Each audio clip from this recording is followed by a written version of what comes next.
Nice having you as well, Anmar. Robin Parris, the former national goalkeeper and FIFA Level 1 coach. Hi, Robin.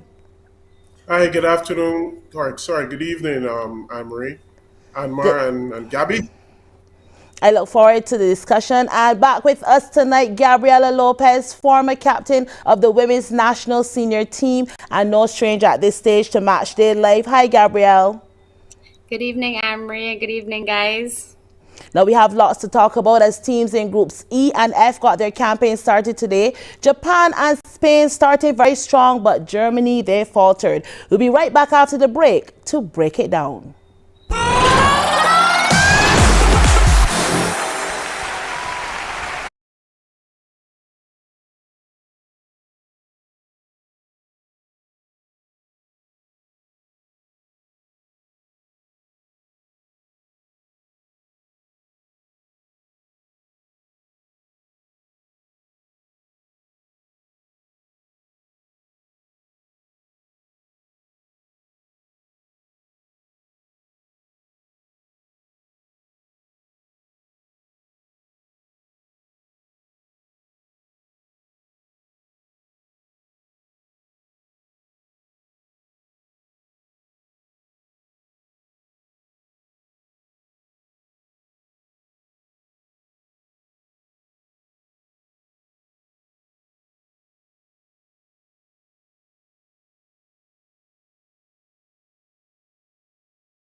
And welcome back to Matchday Live. Now, the day started with a game that had a good flow but few chances as it ended in a goalless draw for Morocco and Croatia. Morocco coming in as the only undefeated African team. Croatia, the losing finalists in 2018. In my opinion, both did their best to force a win. Unfortunately, neither found the breakthrough. Now, Anmar, Luka Modric tried, Vlasic tried, Parris, who carried most of the game, tried, but Croatia just could not. What are your thoughts, Ades, on their attack? Yes, Amri, I definitely agree. I think Croatia played a very well-drilled Morocco team. I think Croatia, in my opinion, lacked an attacking spark throughout the contest. Obviously, their best effort coming through a chance from Nicola Valdes. He actually tore poke an effort on goal, but unfortunately didn't make it into the back of the net. Morocco, in my opinion, they're impressed, but failed to create clear-cut goal-scoring opportunities as well. I think this game was played predominantly, though, Anne-Marie, in the middle of the pitch. Both sides a bit cautious. Croatia definitely missing the likes of Mario Mandzukic. He was their top scorer in the 2018 final when they went and were defeated 4-2 in that final by France. So Mario Mandzukic missing for Croatia. Yeah, you mentioned the likes of Luka Modric, Mateo Kovacic from Chelsea, but I think in the end, a draw was the perfect result for both teams. Both teams lacking that attacking spark, and a draw is a fair result.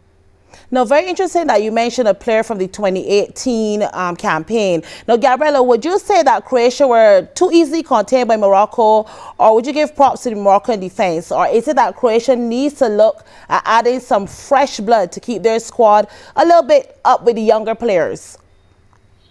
Marie, funny that you may ask that. If this World Cup so far has taught us anything, is that experience and, brand name doesn't mean much right now. It's those players who are coming in and fighting hard, and the fittest players. Croatia right now is riddled with some older players. I think we had 5 30-somethings starting today in comparison to Morocco's team. So I think, yeah, fresh legs is one thing, and not to mention the bench also has quite a few older players, and I think they're going to need to come really big to make it through the tournament. Speaking of really big, I want to bring Robin in here now. Up next for the two teams, Croatia face Canada, Morocco take on world number 2 Belgium. What do you think they take from this game going into the next encounters? Well, I think for me, Morocco defensively was sound. Obviously, Croatia, I believe, would have been disappointed with their result. starting the 2022 World Cup, the 3 points would have been their goal. From the back to the they were okay from the defensive third to the middle third, but their last pass up to the attacking third they were lacking. Modric was lacking; he was off of it, and that killer pass wasn't there. Obviously, the next game they will need to have to get full points, or they might be struggling to even qualify for the next round. So it's all or nothing. Belgium again, as you said, um, one of the top 8 teams in the last World Cup or so. A disappointing result for them also. They'll be looking to make amends in the next game. Canada, however, I was impressed with Canada, a young team, the first World Cup. They're coming out of CONCACAF of this best team. They have a really good coach who actually motivates them, who cares about them, etc. And they've done really well. It would have been interesting to see if Canada could produce, if they have a goal scoring option that they could put more pressure on the opposing team. But interesting draw thus far. As Gabby said, we're not playing teams anymore. We're not playing names. We're playing heat. It's probably very very hard in Qatar. Um, Tactically, a bit of tactics, and the older and the more senior players will struggle as the World Cup goes on. Now, this was the third goalless draw of the World Cup. After Denmark, Tunisia, Poland, Mexico, the entire 2018 tournament in Russia had one single game that ended goalless. Can we attribute this to having a more quality field of teams this time around? Anybody? I think that's a fair remark. Fair remark, quality. I think, some of the younger players and the quote unquote underdogs are coming out and fighting with things that they probably didn't even know that they had.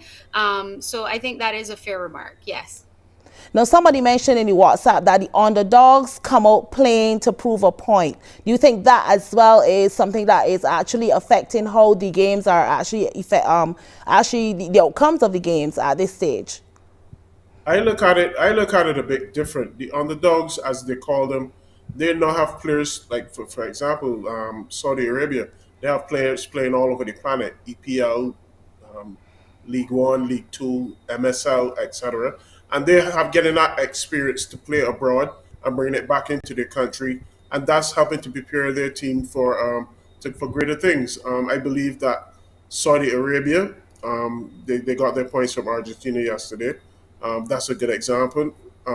Canada, just to mention a few. So we cannot sit here and say, we expect the Argentines or the Belgiums, etc., to be a foregone conclusion. Obviously, with the results we're having so far, we just have to, according to Gabby, let the football play. Now, speaking of underdogs, to a stunning late comeback from Japan that saw four-time winners Germany fall to that shocking 2-1 defeat in their opening game of the tournament. Let's take a look at how it happened.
Germany dominated the game, 65% possession to Japan's 24%, and then had 9 shots at goal, converting only 1, a penalty, to Japan's 4 shots at goal, and they converted 2.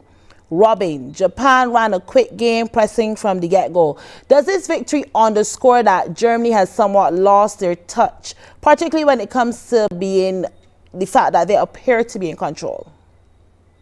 Well, Germany, like a household name in for football, just like Italy and France, etc.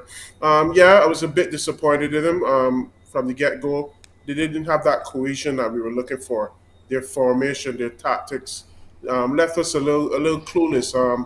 I didn't know they weren't flowing like the normal German machine that you would expect. And Japan, although Germany took the lead, well, with a penalty, Japan looked the better team, no doubt. Japan were flowing. They were, the ball possession was good. Their formation was, consistent what you're looking for, and in the end, it paid dividends. I mean, you know how ball possession goes. Yes, Germany had the greater possession of the ball, but 2-1, Japan. I think they deserved their 3 points. Let me slide in here with Gabrielle. Let me play devil's advocate for a minute. The substitutes have been coming on and they've been making a difference. Sudona and Takuma Asano, they struck in the last 15 minutes and turned the game totally on its head. Is this a managerial tactic that at this stage seems to be proving dividends for these teams? Yeah, I definitely think tactics play a part. I think when Germany was playing today, I think to a certain extent it seemed like they were, satisfied with the lone goal and a little bit of complacency perhaps. And as you said, scoring 2 goals in the last 15 minutes with both subs, one I think it was in the 75th minute and one in the 83rd minute.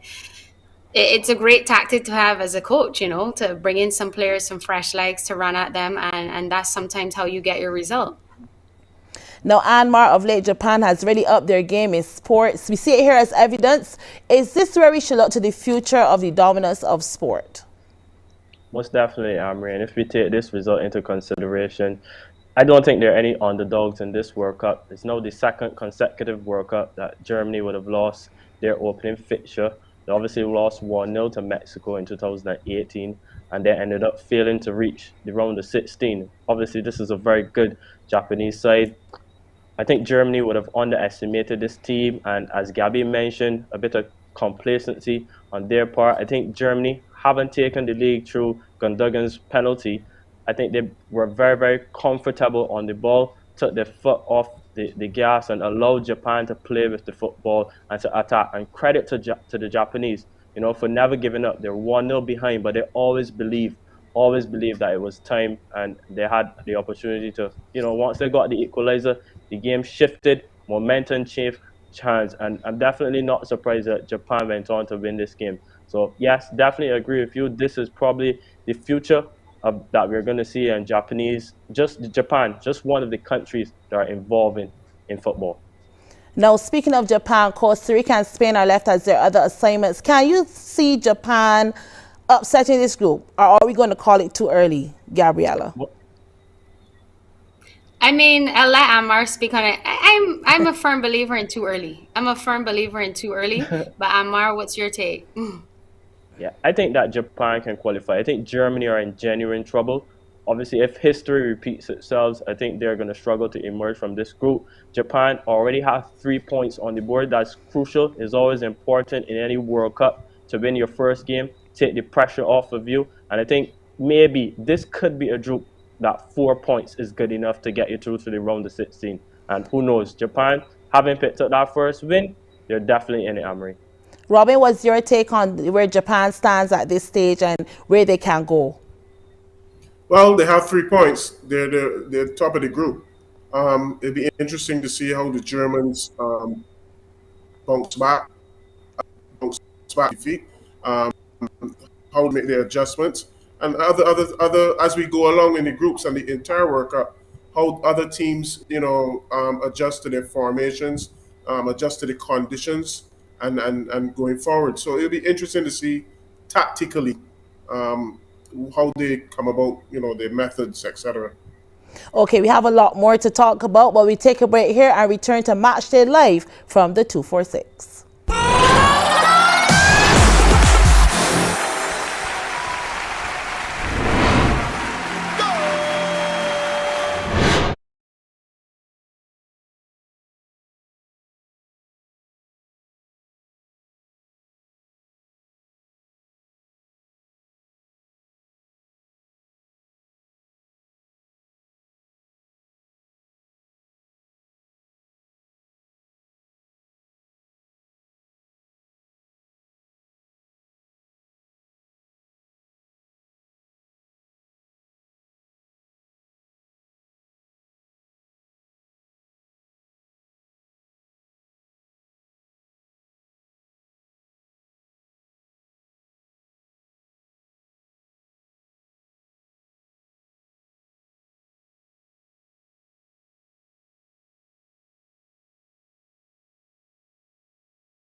And we're back with Matchday Live from the 246. Now is a good time to take a look at our CBC Fantasy Football League after day 4. The battle is really between Screws 291 and Liquid Pope. Screws 291 is back in the lead. He has 63 points. Liquid Pope is now back in second on 57. Those who have been going at it in the early stages. If you want to be a part of it, use the FIFA Plus app or the desktop version via our computer. Look for CBC Fantasy League. The code to enter is OZVH29KR.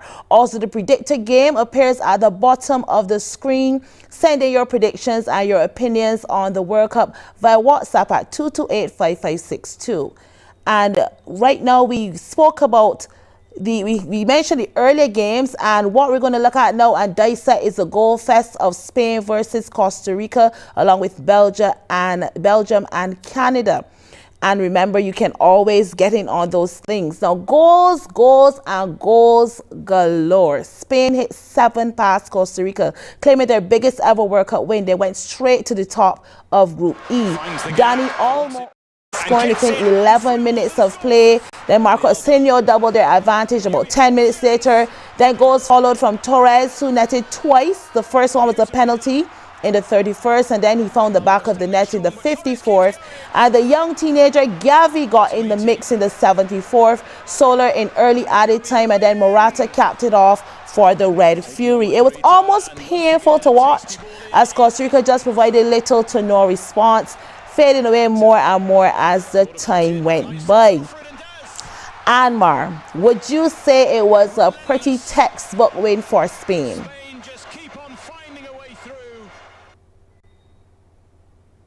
Language. They were playing football from 2 different planets. Now, when Spain won the World Cup in 2010, they scored a total of 8 goals. Today, they hit 7.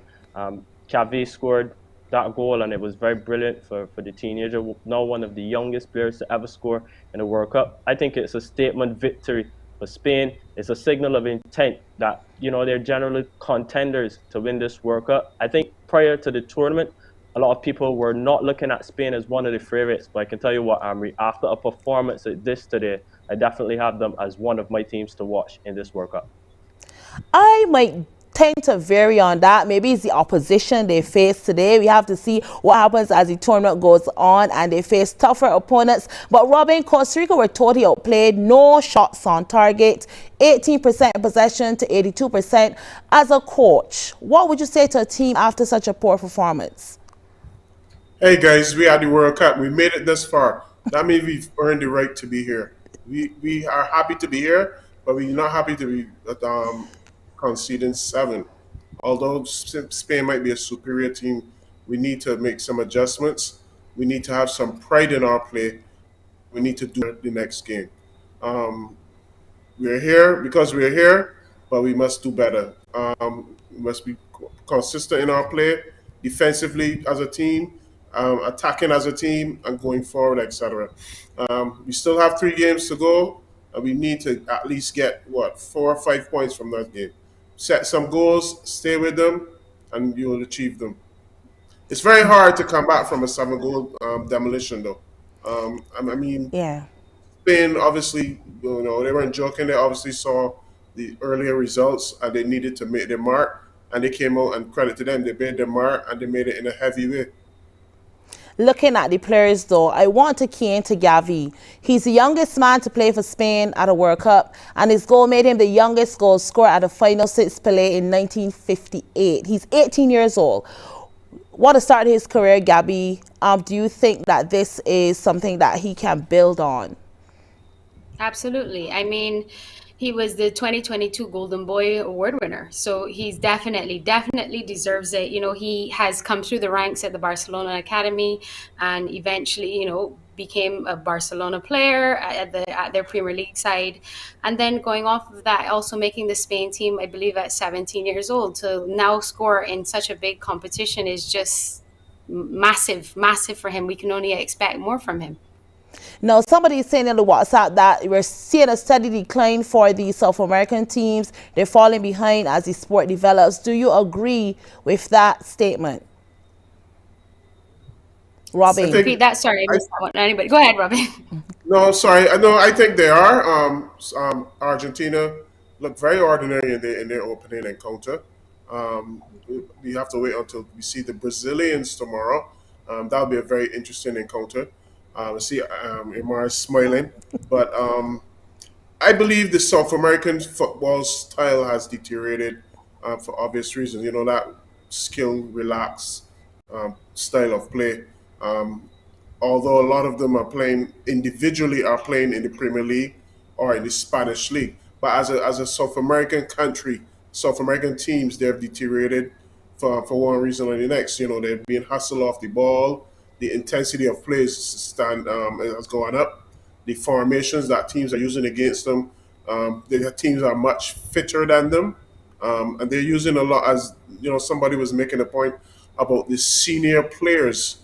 Then other countries are using their younger players now, exposing them at an early age and helping them to develop. Hence, we're still going. I think this is Messi's fourth World Cup. Neymar's probably second or third. So we could go on and make those comparisons. And youth and exuberance is a very key word here. Experience, yes, 100 odd caps for your country, but youth, especially, and I'm going to go back to the Qatar conditions. It's very hot and it's very humid in Qatar. So a 20-year-old will give you a full 90 minutes. A 30-year-old, 35-year-old probably will not give you a full 90 minutes blast. Gabby, you wanted to weigh in on it. Are they actually declining? I wanted to weigh in, going off of what Robin was saying, some arguments that have been going around. Some of the more experienced players, it might be true that the level that they're playing all year round is higher Yeah. than some of the other players as well. So, that fitness level then becomes decreased because the competitions that they're playing throughout the year, and it's a higher Injuries. level Yeah. than some of the other players. The injuries and their fitness is not, and the body tired. Sometimes your body is just tired. There's only so much you can do.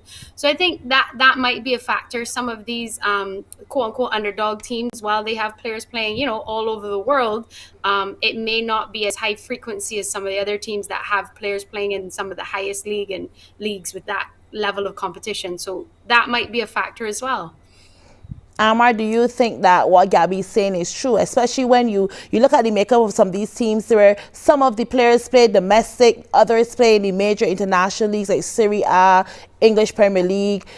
Is that comparison right to say that it makes a difference in how the teams are set up and how they play as a unit? Like I would have mentioned earlier, Amri, I think is a case too where football is evolving not only in this region but all around the world in terms of Europe, especially where we see a number of these players playing. So I think it's a case too where I do agree, especially with Robin, in terms of the age difference. I think that will play a factor in terms of this World Cup. You mentioned about the heat in Qatar, we've seen it. I think FIFA also mentioned about the water breaks that the players would be able to get as well. So I think it's a situation where some of the other teams, in terms of like Costa Rica, they will struggle because they're coming up just against more quality players and players who are exposed to more football at a higher standard. Correct. Let's quickly sum up the Group E standings, Japan and Spain. Let's sum it up quickly. Actually, let's take a pause here. We have to break for the lottery, but we'll be right back with more Matchday Live.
And we are back with Matchday Live from the 246.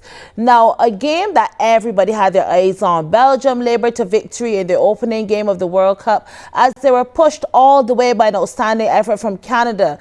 They eked out a single goal, totally not looking like the world number 2 team they are. Let's see why.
We all know that football is all about winning games. I'm sure many fans were left disappointed by the standard of play shown by the Belgians. And this is against the Canadians, who came in as the underdogs of the competition. Gabby, Belgium held 1-0 by Canada. Are the Belgians truly looking like themselves? No, definitely not. I think everyone expected, a better performance, as you said, from the second-ranked team in the world. Canada would be disappointed now, but I think they can take solace knowing that they performed that well against such a highly ranked team. Robin, for you, on the other hand, Canada looked like a unit out to prove themselves among the big dogs. What about their setup and how they approach the game? Believing in themselves, creating an atmosphere that everyone is happy. That's the word coming out of the camp. The word coming out of the camp that the coach is flexible. He creates an environment for persons to express themselves as a player, as a human being. Canada also now has their own Canadian league, where they predominantly use Canadians within the league, with a touch of outside interference. But generally, the Canadians play in their own league. They've created a squad of players who can take them forward, who can develop, and they're the top team coming out of CONCACAF, and they've proven why. They've played with all the heart, a lot of guts, and a lot of determination. I'm very eager to see this second game, to see how if they can actually maintain that cohesiveness. I'm looking forward to Canada, and they might be a very dark horse the way how the football is playing. Now, you mentioned being members of CONCACAF. For you, Anmar, Canada being in that CONCACAF region, that's where we are. And given the fight and tactic and the play that they've shown, can this be a tout that the future for teams in this region can excel on the world stage? Most definitely, Amri. Canada being the top team from CONCACAF, they definitely showed why.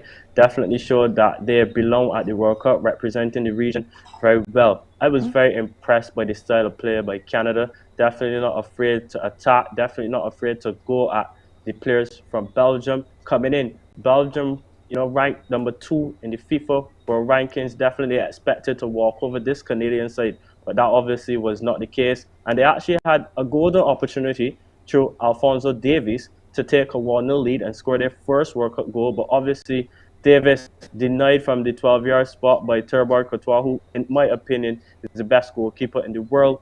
He kept the score at 0. And I thought that was a very crucial point at the time. And when this is the stage at the World Cup, you have to take those opportunities, Amri. And obviously Belgium, through Mashi Bashwani, I think he scored that goal, and they paid the ultimate price. But credit to Canada for representing the CONCACAF nation so well, and I think it speaks volumes to the quality of football that we can expect coming out of our region.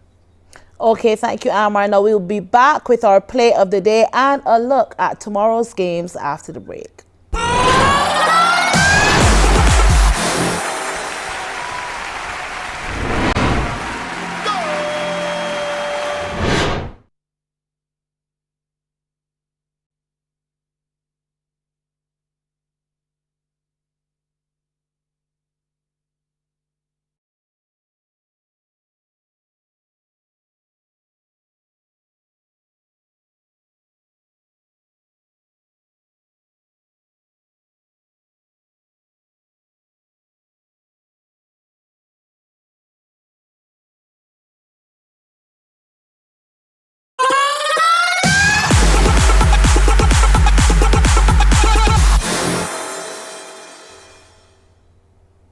And welcome back to Matchday Live from the 246. It's time now for our play of the day, and it came from that game with Japan.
And following our play of the day, here is a reminder of tomorrow's matches.